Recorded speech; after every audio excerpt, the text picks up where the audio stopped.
Sinimula ng 7th Infantry Division ng Philippine Army ang Camp Work Immersion para sa 122 senior high school ng Talavera Senior High School sa Fort Ramon Magsaysay sa Nueva Ecija netong Lunes, March 11. Kinapapalooban ng 10 araw na aktibidad ng mga lecture at practical na karanasan tungkol sa military courtesy and discipline, drills and ceremonies, basic survival skills, weapon familiarization at military customs and traditions. Ayon kay Colonel Magtanggol Panopio ng Office of the Assistant Chief of Staff for Civil Military Operations G7, layunin ng hakbang na makapagbigay ng practical na karanasan para sa mga kabataan upang maitanim ang mga halaga ng pundasyon ng bansa sa pamamagitan ng mga structured learning experience.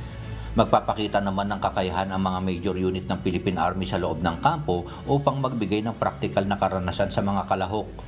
Tiniyak din ng 7th ID na magpapatuloy ang kanilang pakikipagtulungan sa kagawaran ng edukasyon sa pagbibigay ng mga practical military experience para sa mga kabataan. Danny Monar, humahataw sa balita ngayon.